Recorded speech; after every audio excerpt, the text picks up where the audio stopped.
Assalamualaikum warahmatullahi wabarakatuh. Selamat datang di Wakaf Podcast by Wasit, Kebaikan Wakaf untuk Peradaban Madani. Saat ini bersama dengan saya, Jodias, untuk episode keempat dari Wakaf Podcast. Nah, Alhamdulillah hari ini kita insya Allah akan dibersamai dengan Prof. Radit ya, Prof. Dr. Raditya Sukmana. Beliau adalah Ketua Program Studi S3 Ekonomi Islam, Fakultas Ekonomi dan Bisnis, Universitas Airlangga, beserta juga advisor dari Wasit. Nah, untuk hal ini saya akan mulai dengan menyapa dulu nih, Prof. Radit. Apa kabar Prof. Radit hari ini? Baik, Alhamdulillah Mas Judi. Mas Judi apa kabar? Sehat? Alhamdulillahirrahmanirrahim. Sehat juga dengan keluarga, Alhamdulillah. Nah, Prof, hari ini temanya kita akan berbicara mengenai dengan wakaf. Terutama nanti kita mau bicara tentang bagaimana sih hari ini ya, wakaf hari ini. Dan seperti apa wakaf di ideal state-nya di masa depan. Dan kemudian yang gak kalah penting lagi nih, apalagi buat generasi milenial, yaitu apa nih action yang akan kita bisa lakukan untuk kedepannya. Kurang lebih kita akan bahas seputar itu, Prof. Radit. Nah, jadi saya mulai dari discussion yang pertama nih, Prof. Nah, jadi kalau kita bicara tentang peradaban ekonomi ini selalu berbeda-beda ya dari setiap zamannya. Nah, saat ini peradaban ekonomi sedang dikuasai oleh ekonomi kapitalisme gitu ya. Nah, sementara Islam itu mengajarkan peradaban ekonomi yang berbasis Islam dan berbasis wakaf sebenarnya. Nah, dari Prof. Radit sendiri, boleh dijabarkan kepada kami sebenarnya bagaimana sih kedua peradaban tersebut gitu ya, untuk memulai dari diskusi kita kali ini. Silakan, Prof. Baik, terima kasih ya Mas Jodias ya. Jadi bismillahirrahmanirrahim. Ketika kita bicara tentang peradaban ya, saya teringat betul ketika beberapa waktu yang lalu ya, saya ini ada dua cerita ini ya. Yang pertama adalah ketika saya mengikuti acara Prof. Asad Zaman ya. Prof. Asad Zaman itu mengatakan bahwa Barat itu berhutang kepada Islam, karena pada dasarnya Barat itu kemudian menyontoh banyak ya dari apa yang sudah Islam lakukan pada masa kejayaan Islam. Nah, itu yang pertama, kita bicara tentang peradaban ya. Yang kedua, senada juga itu diungkapkan oleh hari Jumat minggu lalu, tanggal 10 ya, ketika saya panel dengan Prof. Murad Zizakza. Beliau mengatakan bahwa konsep dari Harvard University, Cambridge, Oxford itu sebetulnya adalah meniru dari kejayaan Islam, Al-Azhar dan lain sebagainya ya. Nah, disitulah kemudian saya akan kemudian menyesuaikan dengan pertanyaannya Jodias kaitannya dengan peradaban ya. Peradaban ini membangun manusia. Yang tidak kalah penting dari membangun manusianya itu adalah bagaimana infrastrukturnya, lembaga pendidikannya ya.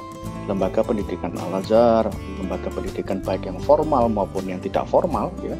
Tidak formal itu maksudnya ya bagaimana kalau kita melihat misalnya zaman Rasulullah, zaman sahabat dan sebagainya, itu bagaimana bisa berdakwah dan sebagainya, itu tentang membangun manusia, membangun peradaban ya.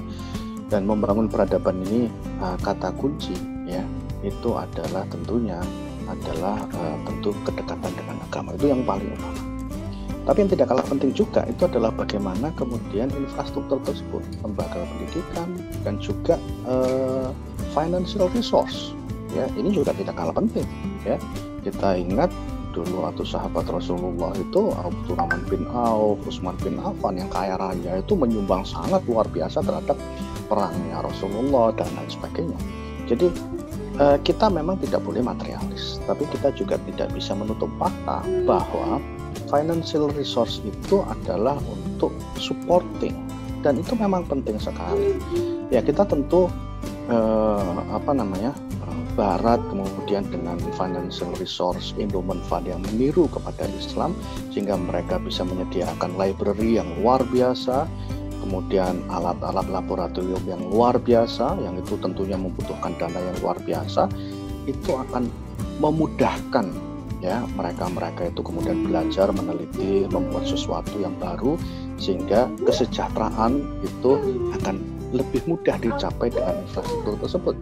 Ya, dalam Islam itu yang kita kemudian kalah ya itu adalah itu mentalitas ya, kemudian keingintahuan, kemudian financial resource dan sebagainya. Itu beberapa hal itu yang kemudian kita mengalami kemunduran ya gitu. Jadi peradaban ini memang kita harus tahu dulu apa yang kemudian faktor-faktor yang membuat peradaban itu bisa muncul ya. Dan kalau kemudian kita hubungkan dengan sejarah Turki Utsmani yang bagaimana kemudian wakaf itu begitu sangat dominan ya, sehingga masyarakat itu bisa sangat terbantu untuk hal-hal yang basic need ya, untuk kesehatan, untuk sekolah dan lain sebagainya, itu yang mereka telah terpenuhi, sehingga mereka bisa memikirkan hal-hal yang lain, tidak memikirkan hal-hal yang sepele, besok makan apa ya. Udah tidak memikirkan itu, mereka sudah memikirkan hal-hal yang lebih memberikan manfaat pada orang lain. Nah ini kan luar biasa kalau memang pemerintah dan masyarakat itu sudah membuat sistem yang sistem ini akan bisa mendorong kepada kebutuhan basic. Jangan sampai ada orang kelaparan, jangan sampai ada orang sakit kemudian tidak ada biaya untuk berobat, jangan sampai ada orang bodoh. Itu adalah semua basic need ya. Nah dengan basic need yang semua sudah terpenuhi, maka semua orang yang ada di situ tentu sudah akan memikirkan apa hal-hal yang lain di luar itu. Nah ini kira-kira begitu Mas Judias. Masya Allah, mantap Prof. Raditz. Jadi memang ternyata membangun peradaban itu membangun manusianya, dan kemudian perlunya infrastruktur, pendidikan, dan financial resource ya, yang saat ini memang kita punya banyak PR cukup banyak di sana gitu, termasuk tadi mentalitas, keingintahuan, dan financial resource. Menarik Prof, jadi bahwa kita itu ketika kelaparan itu sudah selesai gitu ya, basic needs sudah selesai, kita jadi bisa memikirkan hal-hal lain. Artinya saya pikir wakaf itu punya potensi yang besar sekali, di mana zaman dulu tadi Prof. Raditz cerita bahwa di Turki Utsmani wakaf sangat dominan, sementara saat ini potensi itu sangat banyak sekali ya Prof ya. Nah mengacu ke pertanyaan saya yang kedua nih Prof, sebenarnya dari Prof. Raditz sendiri melihat besar dari potensi wakaf dan perkembangan di Indonesia ini berkaitan dengan wakaf seperti apa Prof?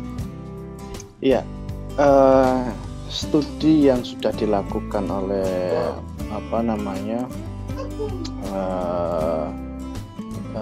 lembaga-lembaga di Indonesia yang kemudian disebutkan oleh Bapak Presiden kita Januari tahun ini 2021 tanggal 25 itu kan cash wakaf adalah sekitar 180 triliun ya. Tapi saya yakin kita bisa lebih dari itu ya. Banyak faktornya ya, tentu saja itu tidak lain adalah kita sangat diuntungkan dengan jumlah penduduk ya. Jumlah penduduk yang banyak itu tentunya memberikan potensi yang lebih besar.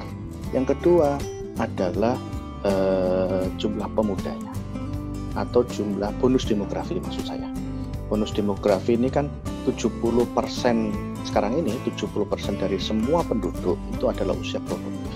Kalau usia produktif berarti mereka punya income, dan punya income inilah kemudian yang kita bisa harapkan mereka lah yang kemudian akan bersedekah. Kalau mereka yang sudah pensiun dan sebagainya kan kita masih tanda tanya nih mau bersedekah atau tidak ya, karena kalau orang sudah pensiun ya seperti kalau misalnya filantropis gitu ya, Bill Gates atau apa udah pensiun ya mereka masih bisa ngeluarin uang untuk sedekah. Tapi kalau orang-orang yang dari PNS ya, dari PNS yang kemudian mengandalkan uang pensiun dan sebagainya, ini masih tanda tanya mereka mau mengeluarkan untuk sedekah atau tidak gitu kan. Nah kita diuntungkan dengan bonus demografi itu ya, jadi 70% itu adalah bekerja yang artinya mereka income earner ya, mereka mendapatkan income. Studi yang lain juga mengatakan bahwa Indonesia adalah the most generous country, artinya adalah kita adalah negara yang dermawan. Nah itu semua kalau digabungkan jadi satu, maka maka itulah kemudian potensi wakaf di Indonesia. Saya yakin itu pun masih bisa dibesarkan lagi potensi itu, tergantung dari kitanya sendiri.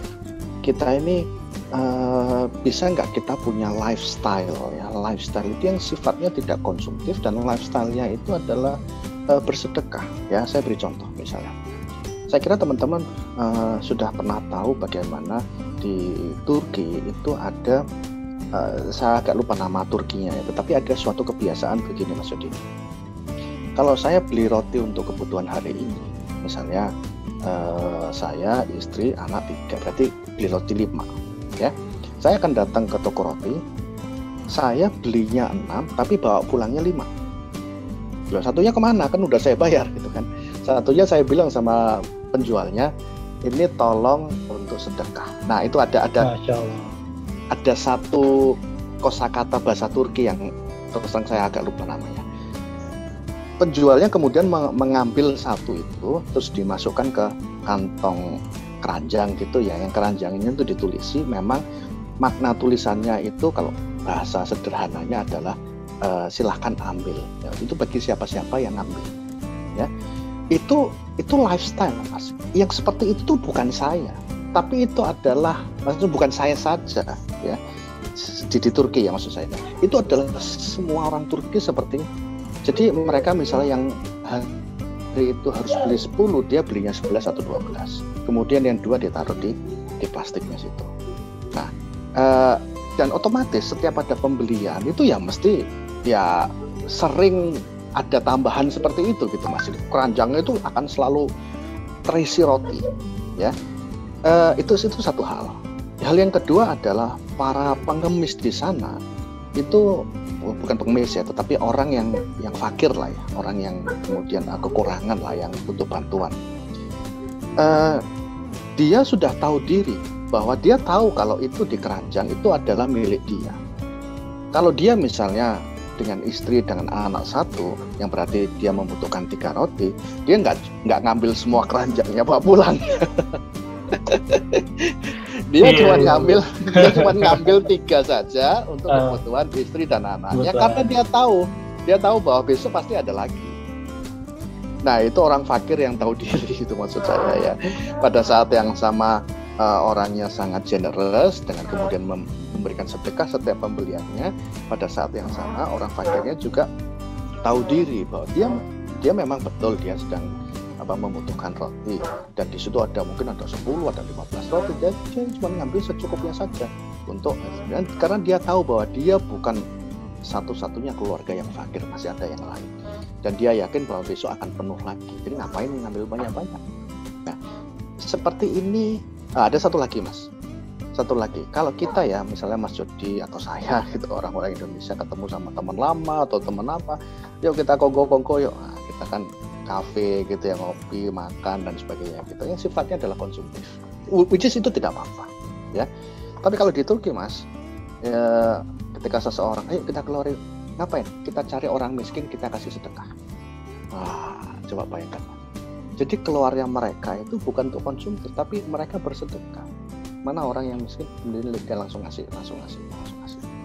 Itu adalah lifestyle, itu adalah mindset ya. Nah atas pertanyaannya Mas Jody, bagaimana kemudian kalau kondisi Indonesia dengan yang tadi diungkapkan oleh Pak Presiden kita dalam Gerakan Nasional Wakaf Uang 180 triliun, saya yakin itu bisa lebih ya, bisa lebih. Dan perlu diingat Mas bahwa 180 triliun itu kalau itu adalah wakaf, itu kan tidak untuk dihabiskan sebagai konsumsi, itu akan digunakan untuk sesuatu yang produktif ya. Saya membayangkan ya, kalau 180 triliun itu desa-desa tertinggal ya, terus kemudian diberi kita lihat dulu ya, kita identifikasi dulu ya, desa tertinggal ini dia tertinggal dari sisi apa. Biasanya sih memang banyak yang ketinggalan dari sisi pendidikan, kesehatan, infrastruktur ya. Nah itu ngambil dari situ, atau kemudian kita ciptakan suatu inovasi gitu ya, inovasi yang kemudian berdampak kepada masyarakat setempat. Jadi saya teringat waktu saya satu panel dengan Prof. Murad itu yang ahli sejarah dan ahli wakaf juga. Jadi beliau mengatakan begini, sekarang memang lagi musim isu tentang renewable energy, apalagi COP26 yang dari Glasgow kemarin kan menghasilkan suatu putusan bahwa negara-negara bersepakat untuk mengurangi bahan bakar dari fosil, dari minyak. Makanya kemudian berlomba-lomba untuk kemudian bahan bakunya itu adalah dari elektrik, dari sinar matahari dan sebagainya. Nah, ada satu pernyataan Prof. Murad itu yang sangat menarik. Dia mengatakan begini, renewable energy yang baik itu adalah yang dihasilkan tidak dari bumi. Misalnya ya, panas bumi, geothermal misalnya, itu kan dari bumi. Kan mesti ada durasinya, walaupun berapa tahun lagi nanti kan mesti ada durasinya, sampai kapan nanti. Ya, seperti minyak lah, minyak itu kan dari bawah bumi gitu ya, suatu saat nanti akan habis juga. Tapi ada baiknya ya, renewable energy itu dihasilkan dari tidak di bumi, dari luar. Apa itu? Seperti sinar matahari, seperti angin. Angin itu kan kemudian menggerakkan kincir ya, menggerakkan kincir terus kemudian jadi elektrik, jadi listrik. Nah, yang seperti itu yang kemudian dia itu sangat mengharapkan kita itu bisa menghasilkan energi tapi dari luar bumi. Nah, itu alat-alatnya itu bisa disupport dengan wakaf. Nah, kan sebetulnya sangat biayanya sangat minimal sekali kalau kita bisa mengandalkan energi yang dari luar bumi yang kemudian bisa seperti bikin panel surya, kemudian kincir angin, ataupun yang ada lagi itu adalah yang sifatnya wave energy. Ada istilah wave energy, jadi energi gelombang. Jadi alatnya itu diletakkan di lantai itu, terus alatnya itu mengikuti pergerakan ombak gelombang itu sehingga kemudian menghasilkan energi. Nah, ini kan luar biasa. Kenapa? Kalau panel surya itu kalau malam dia kan nggak bisa menyerap sinar matahari, berarti berhenti kan. Malam memang kemudian digunakan listriknya. Pada kemudian pagi hari ada sinar matahari, dia bisa menyerap lagi sinar mataharinya sebagai power gitu ya. Jadi ada durasi kapan dia menerima energi, kapan dia mengeluarkan. Itu kan kalau panel surya. Tapi kalau wave energi gelombang, Mas, pernah nggak kita melihat gelombang air ombak itu di pantai itu berhenti? Selalu ada. Selalu ada, berarti selalu akan ada energinya di situ. Tinggal kita membuat kapasitas yang cukup untuk bisa menampung semua energi dari gelombang itu. Nah, inilah kemudian kontribusi wakaf itu sangat-sangat besar sekali untuk kita kaitkan dengan infrastruktur, ya potensi. Dan memang Indonesia kan sedang butuh banyak infrastruktur. Itulah kemudian kita harapkan untuk bagaimana wakaf bisa berperan dalam infrastruktur untuk Indonesia. Kira-kira gitu, Mas.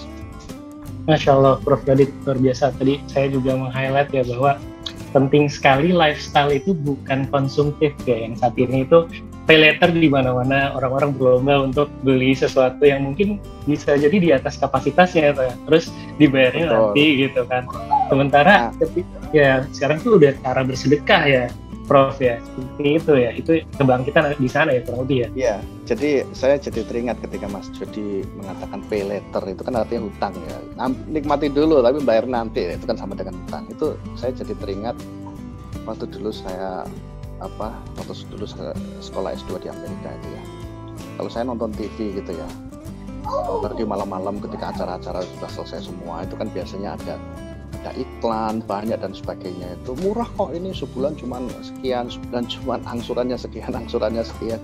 Memang murah, itu affordable. Tapi kalau produknya banyak, kita kan temptation ya untuk kemudian, wah ini kayaknya bagus nih, oke saya beli ngutang. Wah ini kayaknya bagus nih, saya beli ngutang. Ini kayaknya bagus. Sehingga kalau kemudian dibeli banyak semua, kemudian angsuran per bulannya ya jadi banyak. Terus kemudian ada crash ya, seperti global financial crisis dan sebagainya. Dia income-nya menurun atau mungkin dipecat, pada saat yang sama dia harus bayar bulanan dari sekian produk yang dia udah beli dan itu hutang. Itulah makanya kemudian di Amerika banyak orang yang kemudian bunuh diri lah, kemudian cekcok dengan keluarga dan sebagainya itu. Kenapa? Karena kita terbuai dengan iklan-iklan yang ada di TV itu. Nah, gitu. Betul, Prof. Nah, Jadi tadi Prof tadi udah share nih tentang betapa renewable energy ketika dikombin dengan wakaf itu melahirkan infrastruktur yang sangat dibutuhkan oleh umat gitu ya. Nah ini karena mungkin teman-teman di sini perlu nih diceritain lagi, boleh nggak diceritain Prof terkait dengan contoh praktik wakaf yang menarik yang ada di saat ini, yang ada di dunia yang udah berjalan gitu Prof. Jadi kita bisa lihat ternyata wakaf itu bukan sekedar teori, ada kok yang sudah besar dan sudah berjalan dengan baik gitu. Boleh diceritain Prof mungkin satu atau dua ekosistem. Terima kasih. Iya, kalau kita bicara tentang praktek wakaf existing ya di dunia itu sangat banyak sekali. Yang sedikit mungkin adalah inovasi dan itu nanti adalah peluang kita. Ya, nanti saya akan bicarakan. Contoh misalnya yang sudah existing, yang sudah ada ya.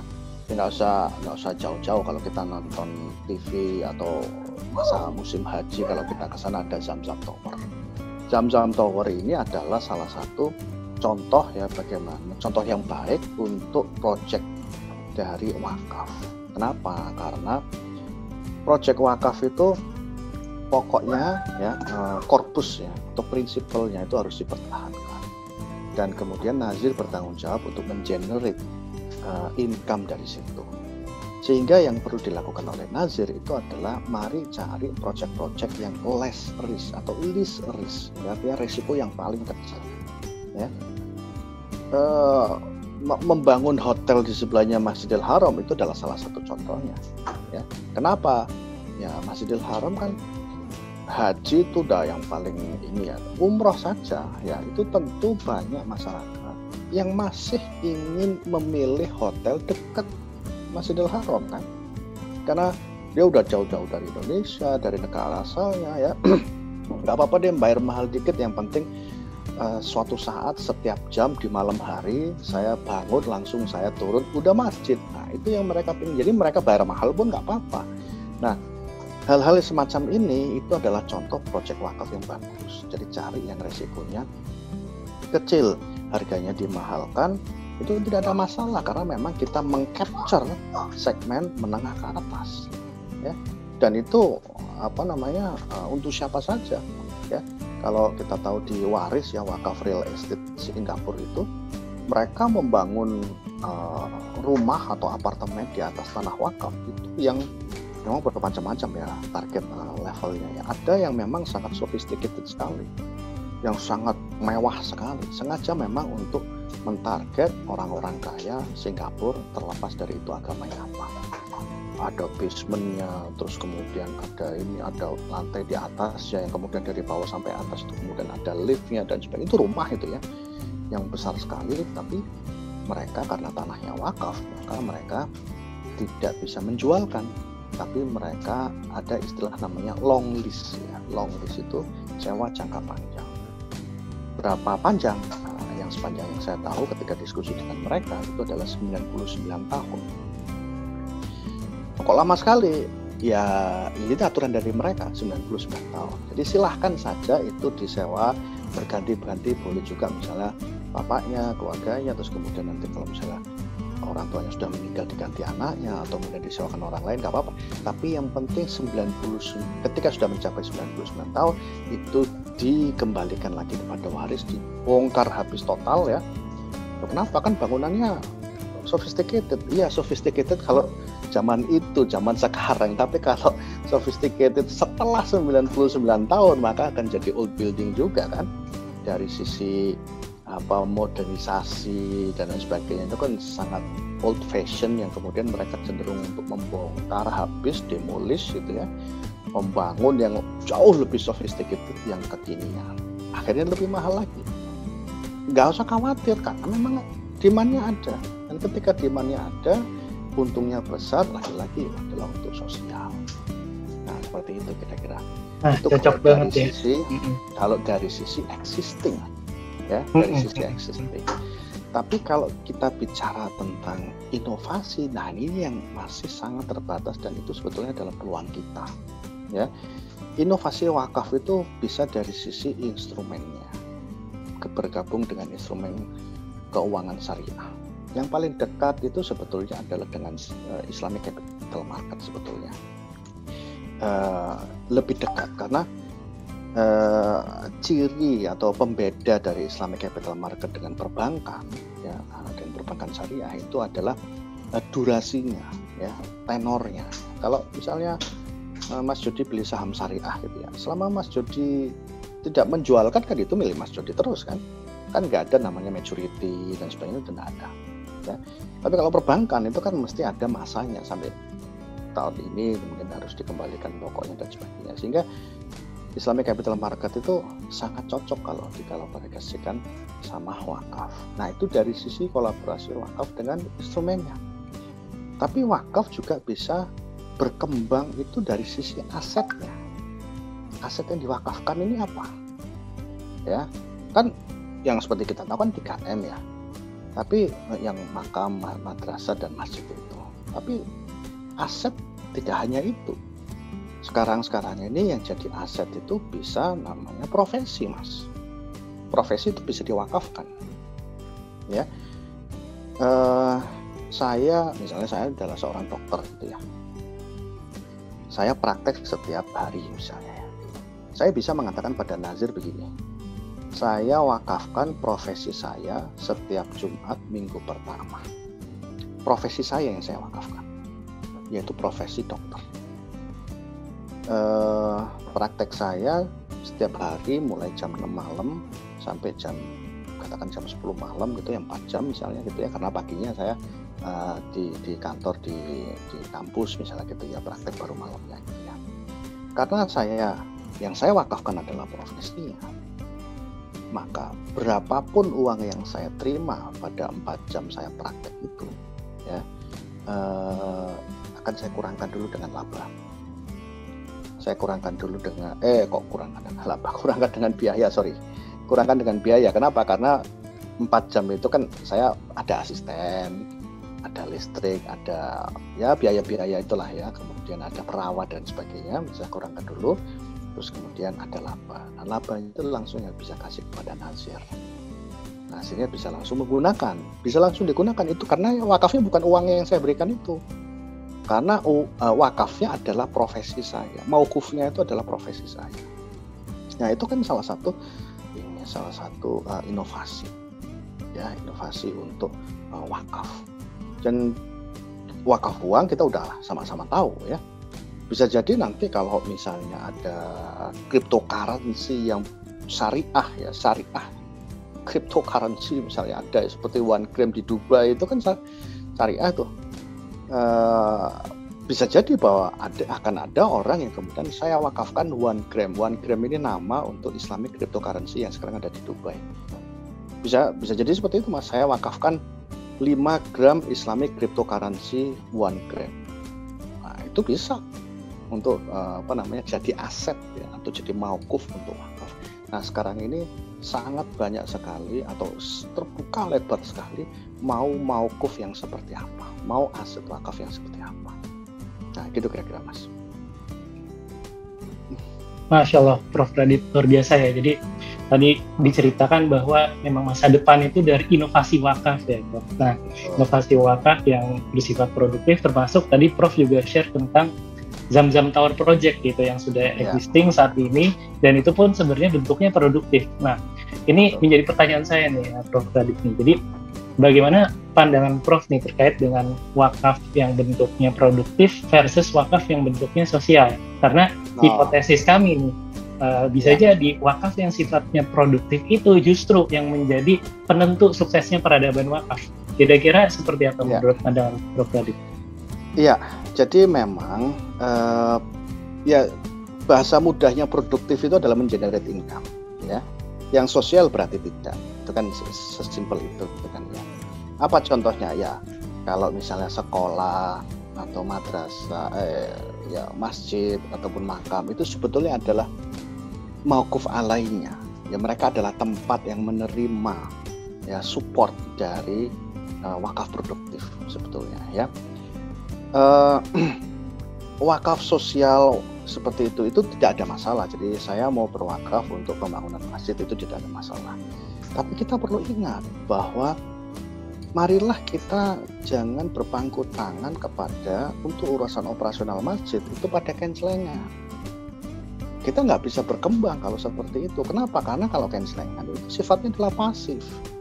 Kalau orang nggak ngasih misalnya dalam seminggu itu, ya berarti ya nggak ada pemasukan. Ya, mari jangan kita pasif terhadap itu, tetapi kita harus memikirkan untuk bagaimana membuat proyek wakaf yang produktif, yang kemudian untuk yang sosial itu. Ya, nah mindset kita itu adalah saya lebih cenderung adalah bagaimana wakaf itu bisa produktif. Ya, wakaf itu bisa mengenerate income. Ya, supaya apa? Supaya ada continuity. Ya, lo kan nggak masalah bangun rumah sakit, bangun gedung sekolah, tidak ada masalah. Tapi kalau saya tanyakan lagi, operasionalnya bayar pakai apa? Nah, kan kita diem gitu kan, waduh ini bayar pakai apa? Guru-guru siapa yang bayarin gitu? Nah, kan susah. Gitu. Makanya kita kemudian mindset kita adalah wakaf itu kita coba untuk kita produktif, sebisa mungkin kita produktifkan. Itu kira-kira Mas. Jadi baik. Terima kasih Prof. Radit untuk sesi episode keempat dari Wakaf Podcast by Wasit. Nah, tunggu di episode berikutnya, kita akan lanjut bersama dengan Prof. Raditya Sukmana. Terima kasih, Wakaf Podcast, kebaikan wakaf untuk peradaban Madani. Sampai jumpa di episode berikutnya. Assalamualaikum warahmatullahi wabarakatuh.